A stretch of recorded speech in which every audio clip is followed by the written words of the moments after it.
بسم اللہ الرحمن الرحیم۔ محترم ناظرین، السلام علیکم۔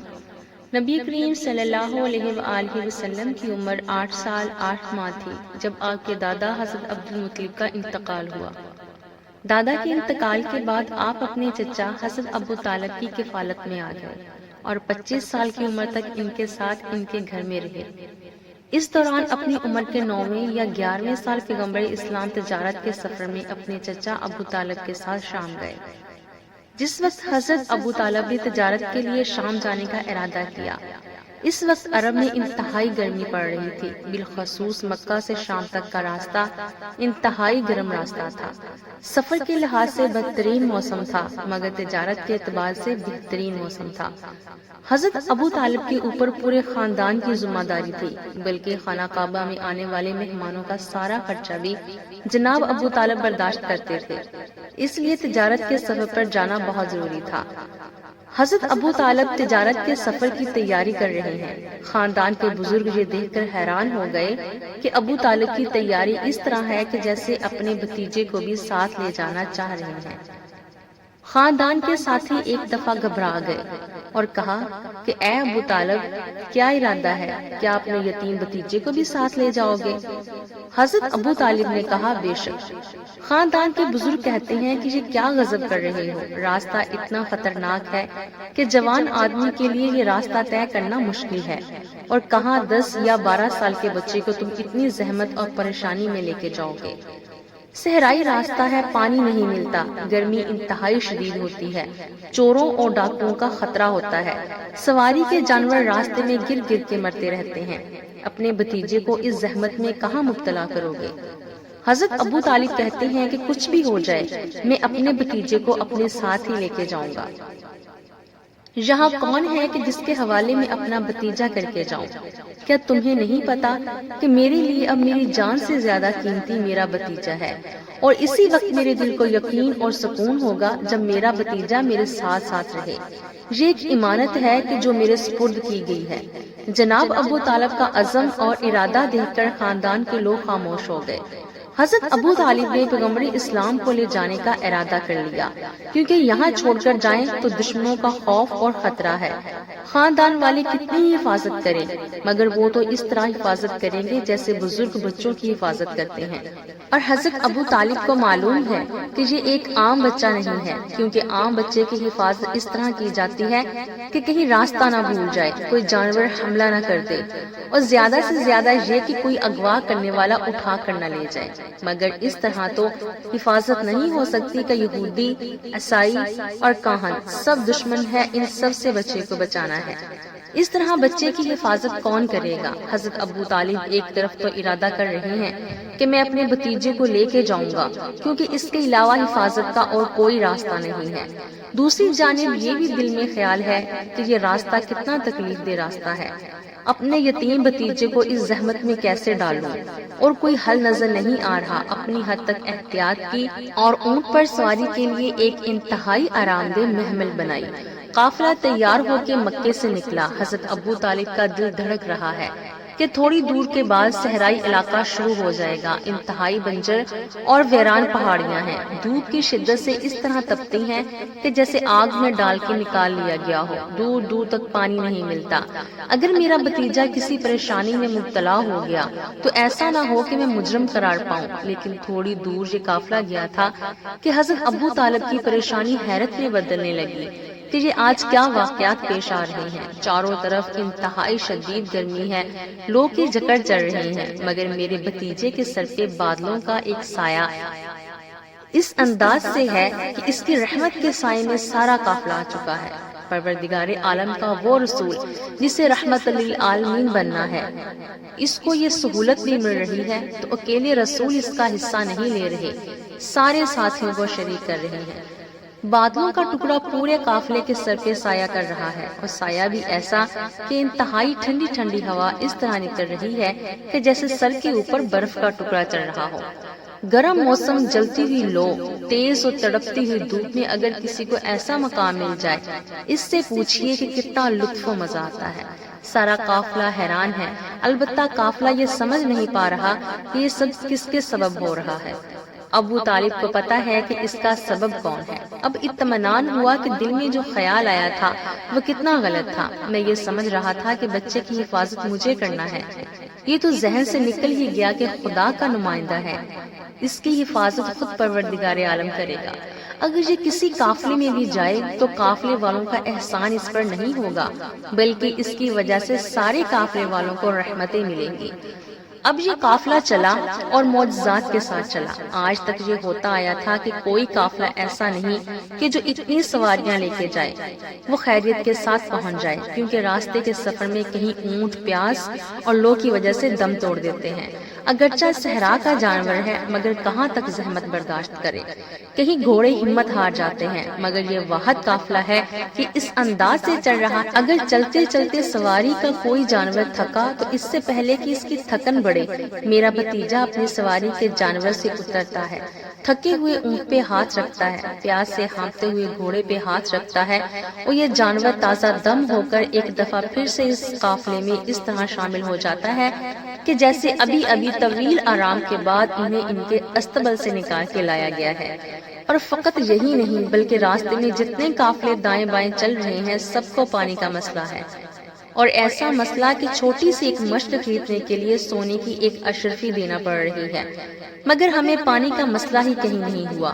جہاں ہم جاتے ہیں شام کے وقت آرام کرنے کی یا دوپہر کے وقت کچھ دیر سانس لینے کی ضرورت پڑتی ہے، انتہائی بنجر علاقہ ہے، مگر جہاں یہ قافلہ اترتا ہے خود بخود سبزہ نمودار ہو جاتا ہے، ہرے بھرے درخت نظر آنے لگتے ہیں، چھوٹا سا باغ تیار ہو جاتا ہے، ٹھنڈی ہوا کے درمیان باغ میں بیٹھتے ہیں اور ساری تھکن اتر جاتی ہے۔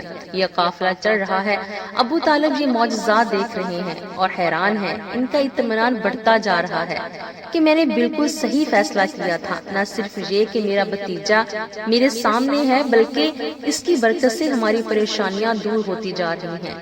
یہاں تک چلتے چلتے عرب کا علاقہ ختم ہوا اور شام کا علاقہ شروع ہوا۔ سرحد پہ ایک شہر تھا جس کا نام اسد تھا۔ جب وہاں پر قافلہ پہنچا تو دوپہر کا وقت تھا، تھوڑی دیر آرام کرنا چاہا۔ ایک بالکل سوکھا ہوا درخت تھا، قافلہ اس کے قریب گیا، پیغمبر اسلام سواری کے جانور سے اترے، اس درخت سے ٹیک لگا کر بیٹھ گئے، درخت سرسبز و شاداب ہو گیا۔ یہ معجزہ تو پہلے بھی راستے میں سب نے دیکھا تھا، مگر یہاں ایک اور عجیب بات کا مشاہدہ کیا۔ فقط سرسبز و شاداب ہی نہیں بلکہ اس کے اندر پھل لگ گئے، مگر عجیب بات یہ کہ 3 قسم کے پھل لگے ہیں، ایک پھل موسم گرما کا اور 2 پھل موسم سرما کے۔ ایک ہی درخت پہ بیک وقت 3 الگ الگ قسم کے پھل لگے ہیں۔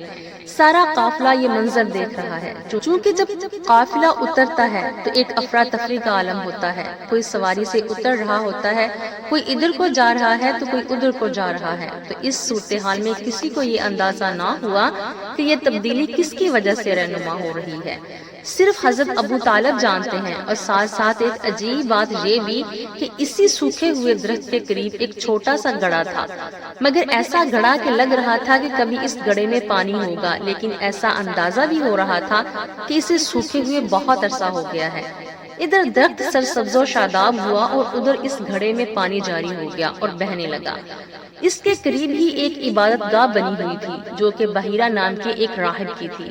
یہ راہب تمام عیسائیوں میں مانا ہوا راہب تھا، انتہائی مقدس، پرہیزگار اور انتہائی عبادت گزار۔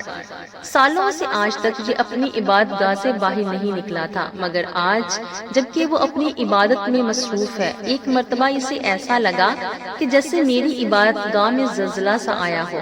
بحیرہ کو ایسا لگا کہ جیسے میری عبادت گاہ ہلی ہو، اور فقط ہلی ہی نہیں بلکہ ایسا محسوس ہوا جیسے اپنی جگہ سے تھوڑا آگے بڑھی ہو، اور باقی لوگوں کو تو یہ اندازہ ہی نہیں ہو سکا، مگر وہ بحیرہ راہب بھی ہے اور اس انتظار میں بیٹھا ہے کہ یہ واقعہ کب پیش آتا ہے۔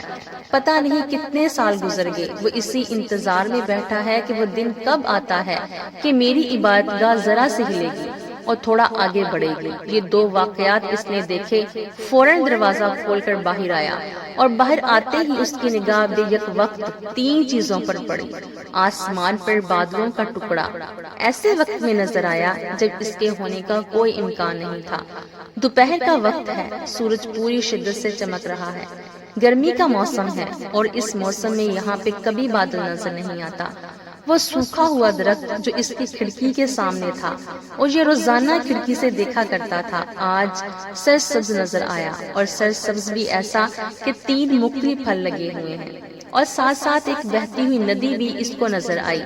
بیک وقت 3 معجزات اس کی آنکھوں کے سامنے آئے، اور تینوں عجیب و غریب واقعات ہیں۔ سمجھ گیا کہ وہ گوہر مقصود آ گیا ہے جس کا میں انتظار کر رہا تھا، وہ آ گیا ہے کہ جس کو دیکھنے کے لیے میری آنکھیں پتھرائی جا رہی تھیں۔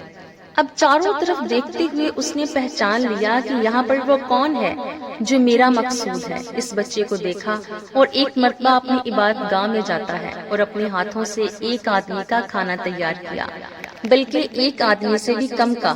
5 نشانیاں یہ دیکھ چکا ہے، 6واں معجزہ یہ دیکھنا چاہتا ہے۔ ایک آدمی سے کم کا کھانا تیار کیا اور کھانا لے کے باہر آیا، سارے قافلے کو دیکھتے ہوئے چلا، اس بچے کے قریب پہنچا۔ وہ بحیرہ جیسے ہی اس بچے کے قریب آیا تو جناب ابو طالب تڑپ کے آگے آئے، کیونکہ حضرت ابو طالب کے سپرد یہ ذمہ داری کی گئی تھی کہ تمام دشمنوں سے بالخصوص یہودی عالموں اور عیسائی راہبوں سے اس بچے کو بچانا ہے۔ چنانچہ فوراً آگے آئے، ایسا نہ ہو کہ یہ میرے بھتیجے کو کوئی نقصان پہنچا دے۔ اگرچہ ابو طالب کو یہ یقین کامل ہے کہ پروردگار عالم حفاظت کر رہے ہیں، مگر دلی محبت کی وجہ سے آگے آئے اور اپنے بھتیجے کے قریب آ کر کھڑے ہو گئے۔ بحیرہ کو پتا چلا کہ یہ بچہ تنہا نہیں ہے، اس کا محافظ بھی اس کے ساتھ ہے۔ یہ بھی اس کو معلوم تھا کہ میں جس کی تلاش میں ہوں وہ اکیلا نہیں ہوگا۔ چنانچہ دل میں خیال آیا، ایک اور نشانی پوری ہو گئی۔ سوال کرتا ہے کہ یہ کون ہے؟ جناب ابو طالب نے کہا کہ یہ میرا فرزند ہے۔ بحیرہ نے کہا کہ میں یہ چاہتا ہوں کہ اس وقت اس کی دعوت کروں، کیا میں یہ کھانا اسے کھلا سکتا ہوں؟ حضرت ابو طالب نے اجازت دے دی۔ بظاہر یہ بات بڑی عجیب لگ رہی ہے کہ یوں تو حضرت ابو طالب اتنی حفاظت کر رہے ہیں، مگر کھانے کی بات آئی تو فوراً اجازت دے دی۔ حالانکہ اس زمانے میں کسی کو نقصان پہنچانے کا یہ سب سے آسان طریقہ تھا، مگر اجازت اس لیے دی کیونکہ حضرت ابو طالب دیکھ چکے تھے کہ جب یہودی علماء نے پیغمبر اسلام کو دعوت دے کر بلایا اور نقصان دہ کھانا پیغمبر اسلام کو کھلانے کی کوشش کی گئی، مگر کھلانے والے کا ہاتھ دائیں بائیں جا رہا ہے، مگر پیغمبر کے ہونٹوں تک نہیں پہنچ رہا، تو ابو طالب کو یقین کامل ہے کہ کھانے میں اگر کوئی خرابی ہوگی تو میرے بھتیجے کو کوئی نقصان نہیں پہنچے گا۔ اب پیغمبر کے سامنے یہ کھانا رکھا گیا۔ پیغمبر اسلام نے یہ کھانا دیکھا اور بحیرہ سے کہا کہ میں اکیلا نہیں ہوں، میرے ساتھ میرے ساتھی ہیں۔ یہ کیسے ممکن ہے کہ میں اکیلا دسترخوان پر بیٹھ جاؤں؟ ابھی یہاں پر 2 روایتیں ہیں، پہلی یہ کہ بحیرہ نے جان بوجھ کر کم کھانا تیار کیا تھا، اور دوسری یہ کہ وہ پیغمبر اسلام کی دعوت کرنا چاہتا تھا، لیکن اتنے بڑے قافلے کے لیے کھانا تیار کرنا اس کے بس میں نہ تھا۔ چنانچہ جب رسول خدا نے کہا کہ میرے ساتھ میرے ساتھی بھی ہیں، تو بحیرہ پریشان ہو گیا کہ اب کیا کیا جائے۔ پیغمبر اسلام کو کہتا ہے کہ میں نے آپ کی دعوت کی تھی اور میری اتنی حیثیت نہیں کہ میں ان سب کے لیے کھانا تیار کر سکوں۔ پیغمبر اسلام نے کہا کہ اچھا، تو فقط مجھے اتنی اجازت دے دے کہ میں جس کو چاہوں اس کھانے میں شریک کر سکوں، یعنی میں تجھ سے یہ نہیں کہتا کہ سب کے لیے کھانا تیار کر کے لے آؤ، میں اپنے حصے میں سے دینے کے لیے تیار ہوں، لیکن پہلے تو مجھے اجازت دے دے۔ بحیرہ نے کہا کہ ہاں، آپ کو اجازت ہے۔ پیغمبر اسلام نے سارے قافلے والوں سے کہا کہ آؤ، آ کر یہاں بیٹھو اور میرے ساتھ کھانا کھاؤ۔ اگر کوئی بڑا یہ بات کہتا تو قافلے والے ایک دفعہ غصے میں آ جاتے کہ ایک آدمی سے بھی کم کا کھانا ہے اور ہمیں بلا رہے ہو، کیا ہمارا مذاق اڑا رہے ہو؟ مگر جیسا کہ آپ سب کو پتا ہے کہ بچوں کی بہت سی باتیں انسان یوں بھی برداشت کر لیتا ہے۔ اب قافلے والوں کو تو معرفت نہیں ہے، چنانچہ سارا قافلہ آ گیا۔ بچے نے کہا ہے اور اس کی وجہ سے ہمیں فائدہ بھی بہت ہوا ہے، چلو کھانے میں شریک ہو جاتے ہیں۔ قافلہ الگ حیران ہے اور بحیرہ الگ پریشان ہے اور ساتھ ساتھ خوش بھی ہے۔ جب یہ منظر دیکھا کہ 170 آدمی یہ کہہ کر کھڑے ہو گئے کہ آج ہم نے پہلی مرتبہ سفر میں پیٹ بھر کے کھانا کھایا ہے، مگر کھانا اتنے کا اتنا ہی پڑا ہے اور اسی حالت میں باقی ہے۔ بحیرہ نے جب یہ منظر دیکھا تو اسے یقین ہو گیا کہ میں صحیح منزل پر پہنچ گیا ہوں۔ ہاتھ میں پنکھا لے کر اپنی عبادت گاہ سے باہر آیا تھا، پیغمبر اسلام کے پیچھے کھڑے ہو کر پنکھے کو ہلا رہا ہے۔ اب جو بحیرہ کو نہیں جانتے انہیں تو زیادہ حیرت نہیں ہوئی، مگر پھر بھی حیرت تھی کہ 10 سال کا بچہ ہے اور 200 سال کا بزرگ اس کے پیچھے کھڑے ہو کر پنکھا ہلا رہا ہے۔ مگر جو لوگ بحیرہ کو جانتے ہیں کہ یہاں سے لے کر شام تک اس کی عبادت کے ڈنکے بجتے ہیں، سارا شام اس کی عزت کرتا ہے، اور یہ 10 سال کا بچہ اس طرح سے خدمت کروا رہا ہے۔ حیران ہو کر کہا کہ اے میرے آقا، آپ اور اس انداز سے اس بچے کی خدمت کر رہے ہیں؟ ہم اس سے پہلے بھی 20 دفعہ یہاں سے گزرے ہیں، اور ہم اس تمنا میں مرے جاتے تھے کہ کاش ایک مرتبہ آپ کے چہرے کی زیارت کر لیں، تو آپ کے چہرے کی زیارت نہیں ہوتی تھی، اور آج یہ کہ آپ عبادت گاہ سے باہر آئے، اپنے ہاتھوں سے کھانا پکا کر لائے اور اس بچے کی اتنی خدمت کر رہے ہیں، اس کا سبب کیا ہے؟ بحیرہ کہتا ہے کہ تمہیں کیا پتا کہ میں نے اپنی آنکھوں سے کیا منظر دیکھا ہے؟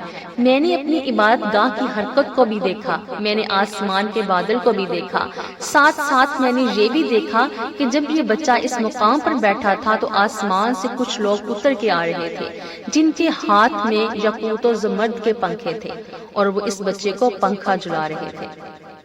میں نے چاہا کہ میں بھی اس عبادت میں شریک ہو جاؤں۔ بحیرہ راہب کے ماننے والے عیسائی اس سے پوچھتے ہیں کہ یہ بچہ کون ہے؟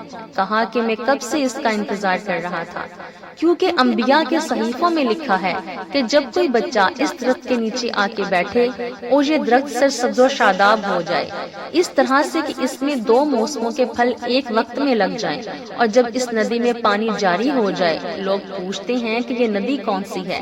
کہا کہ پروردگار عالم نے بنی اسرائیل کے لیے صحرا میں اس ندی کو جاری کیا تھا۔ جب بنی اسرائیل کے لوگوں نے خدا کی نافرمانی کی تو حضرت شمع نبی نے بدعا کی اور کہا کہ پانی کی یہ نعمت تم سے واپس لی جاتی ہے، اور اب یہ پانی اس دن تک سوکھا رہے گا جب تک کہ اللہ کا آخری نبی اس کے قریب آ کر نہیں بیٹھے گا۔ جب یہ درخت سرسبز ہو جائے اور اس ندی میں پانی جاری ہو جائے، وہ اللہ کا آخری نبی ہوگا، وہ تمام انبیاء کا سردار ہوگا، اور جو اس کا کلمہ پڑھ لے دنیا و آخرت دونوں میں اس کو نجات ملے گی۔ اپنے ساتھیوں سے گفتگو کرنے کے بعد بحیرہ حضرت ابو طالب کی طرف آیا اور کہا کہ پھر بتائیے یہ کون ہے؟ جواب دیا یہ میرا بیٹا ہے۔ بحیرہ کہتا ہے ہرگز نہیں، یہ آپ کا بیٹا ہو ہی نہیں سکتا، اس لیے کہ جو نشانیاں میرے پاس موجود ہیں وہ کچھ اور بتا رہی ہیں۔ جناب ابو طالب نے کہا کہ ہاں میرا سگا بیٹا تو نہیں ہے، مگر میرے سگے بھائی کا بیٹا ہے، یعنی میرا بھتیجا ہے۔ بحیرہ کہتا ہے کہ اس کے والد کہاں ہیں؟ جواب دیا کہ وہ تو اس کی پیدائش سے چند مہینے پہلے ہی انتقال کر چکے ہیں۔ ماں کہاں ہے؟ کہا کہ جب یہ بچہ 6 سال کا تھا تو ماں کا انتقال ہو گیا تھا۔ بحیرہ کہتا ہے کہ اے ابو طالب، خدا کی قسم اگر آپ کو صحیح معنوں میں معلوم ہو جاتا کہ یہ بچہ کون ہے تو آپ کبھی اس کو گھر سے باہر نہ نکالتے۔ کیا آپ کو پتا نہیں یہ وہ نبی ہے کہ اس کی نبوت میں اتنے لوگ آئیں گے کہ 1,24,000 انبیاء میں سے کسی کی نبوت کو اتنے لوگوں نے کبھی نہیں مانا۔ کیا آپ کو نہیں پتا کہ اسی کی نبوت پر قیامت آنے والی ہے؟ کیا آپ کو نہیں معلوم کہ اسی کا کلمہ ساری کائنات میں پڑھا جانے والا ہے؟ ابو طالب کہتے ہیں کہ مگر اس سے بچے کو گھر میں بٹھانے کا کیا تعلق؟ کہا کہ ساری دنیا کے یہودی اور عیسائی اس بچے کی تلاش میں ہیں، اور اگر وہ اسے پا جائیں تو ایک لمحے کے لیے زندہ نہ رہنے دیں۔ میں آپ کو پھر نصیحت کرتا ہوں کہ آپ اس بچے کو گھر واپس بھجوا دیجیے، اور خبردار اس کو باہر نہ نکالیے جب تک کہ یہ اعلان رسالت نہ کرے۔ اب یہاں پر بعض تاریخوں میں ملتا ہے کہ حضرت ابو طالب نے پیغمبر اسلام کو واپس بھجوا دیا تھا، اور بعض میں ہے کہ اگر راستے کے معجزات نہ دیکھے ہوتے تو شاید ابو طالب بھی پریشان ہو جاتے، لیکن اتنے معجزات کو دیکھ کر ابو طالب کے دل میں اطمینان ہے کہ اس بچے کو کوئی نقصان نہیں پہنچا سکتا۔ بحیرہ کا شکریہ ادا کر کے آگے چلے۔ یہ تو شام کے راستے میں پہلا شہر تھا۔ آگے بڑھے یہاں تک کہ شام کے دارالخلافہ میں داخل ہوئے۔ حضرت ابو طالب کہتے ہیں غالباً پروردگار عالم نے شام والوں پر یہ حجت تمام کرنا تھی۔ چنانچہ جب میرا بھتیجا شام کے اس شہر میں داخل ہوا تو مجھے خود ایسا لگا کہ جیسے اس شہر میں آسمان سے چودنی کا چاند اتر کے آ گیا ہو، کیونکہ پورے شہر میں ایک روشنی پھیل گئی، اور ایسی روشنی کہ سارے لوگ اپنے گھروں سے نکل کے آ گئے، اور یہ دیکھ کر حیران رہ گئے کہ مکے سے آنے والے قافلے میں ایک نوجوان ہے جس کے چہرے سے نکلنے والا نور سارے شہر کو جگمگا رہا ہے۔ اب سارا شہر اس کے گرد جمع ہو گیا۔ یہ بڑا شہر ہے، ساری دنیا کے قافلے آتے ہیں، مگر ہر قافلے کو مسئلہ ہوتا ہے خریدار کو بلانا۔ اس سے پہلے کہ یہ لوگ اپنا سامان بازار میں پیش کریں، سارا شہر نکل کر ان کے پاس آ گیا، اور نتیجہ یہ نکلا کہ کھڑے کھڑے ان کا سارا سامان تجارت فروخت ہو گیا، یہاں تک کہ اس قافلے کو 1 مہینہ رہنا پڑتا تھا، لیکن اس دفعہ صرف 3 دن کے اندر اندر سامان فروخت کر کے اور نیا سامان لے کر چلے۔ شام کے پہلے شہر میں بھی عیسائی راہب ملا تھا، اور اس شہر میں بھی عیسائیوں کا سب سے بڑا راہب آیا ہوا تھا، جیسے آج کل پوپ ہوتا ہے۔ اس کا نام نستورات تھا، وہ بھی اس دن موجود تھا جس دن یہ چاند جیسی روشنی پھیلی تھی۔ وہ پیغمبر اسلام کے چہرے کو دیکھ کر ایسا متاثر ہوا کہ 3 دن تک پیغمبر اسلام کے قدموں میں بیٹھا رہا، یہاں تک کہ جب رات کو آرام کرنے کے لیے لوگ چلے جاتے تو وہ نہیں جاتا تھا، وہ رسول کے دروازے کے سامنے زمین پر لیٹ جاتا تھا۔ یہ عام آدمی کی بات نہیں ہے، نستورہ راہب کی بات ہے، جو شامیوں کا سب سے بڑا راہب تھا، اور شام عیسائیوں کا سب سے بڑا مرکز تھا۔ 3 دن گزر گئے، زبان سے کچھ کہہ نہ سکا۔ تیسرے دن اسے ایسا لگا کہ اب اس کی زبان میں حرکت کی طاقت پیدا ہوئی ہے۔ وہ حضرت ابو طالب کے پاس گیا، کہا کہ صرف ایک اجازت چاہتا ہوں، اور وہ اجازت یہ ہے کہ اس جوان کے کندھے سے ذرا کرتا ہٹانا۔ جناب ابو طالب نے 3 دن اس کا جذبہ دیکھا تھا، اس لیے کرتا ہٹایا۔ مہر نبوت پر اس کی نگاہ پڑی تو بے اختیار ٹوٹ پڑا اور مسلسل بوسے لینے لگا، اور جلدی سے مہر نبوت کو چھپایا، اور ابو طالب سے کہا کہ خبردار آئندہ اسے کبھی مکہ سے باہر نہ لانا، مکے میں کسی کو یہ مہر نبوت بھی نہ دکھانا۔ اگر کسی اور نے اس کو دیکھ لیا تو اس بچے کی جان بچنا بہت مشکل ہے۔ اسی قافلے میں کچھ لوگ اور تھے، یہ لوگ کہہ رہے تھے کہ ہم اس قافلے میں تھے، مگر ہمارا گروہ ذرا الگ تھا۔ سارے شہر کے لوگ تو پیغمبر اسلام اور نستورہ راہب کی طرح مصروف تھے۔ یہ اس سب کو چھوڑ کر شہر کے باہر گھومنے لگے۔ شہر کے باہر جو ہم گئے تو ہم نے دیکھا کہ کچھ اتنے کمزور قسم کے عبادت گزار بندے نظر آئے کہ جن کے چہرے کمزوری کی وجہ سے اتنے زرد تھے کہ ایسا لگ رہا تھا جیسے کسی نے زعفران پلا دیا ہو، اور عبادت کی وجہ سے ان کے چہرے پر ایک نور تھا۔ انہوں نے ہمیں دیکھا تو پوچھا کہ مکے کے قافلے میں آئے ہو؟ ہم نے کہا کہ ہاں، اسی قافلے میں آئے ہیں۔ کہا کہ ہمارے ساتھ ہماری عبادت گاہ میں چلو۔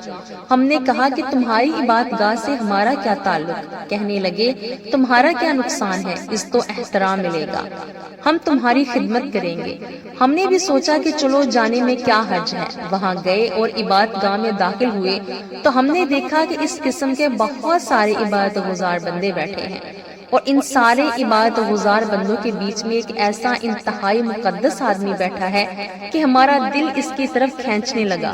ہم اس کے قریب گئے، اس نے ہمیں غور سے دیکھا، پھر ایسے لگا جیسے مایوس ہو گیا ہو، جیسے اسے کسی کا انتظار تھا، اور اپنے ساتھیوں سے کہنے لگا کہ میں نے تمہیں اتنے دنوں سے ایک کام کہا ہے اور تمہیں میرا اتنا سا کام نہیں کر پائے۔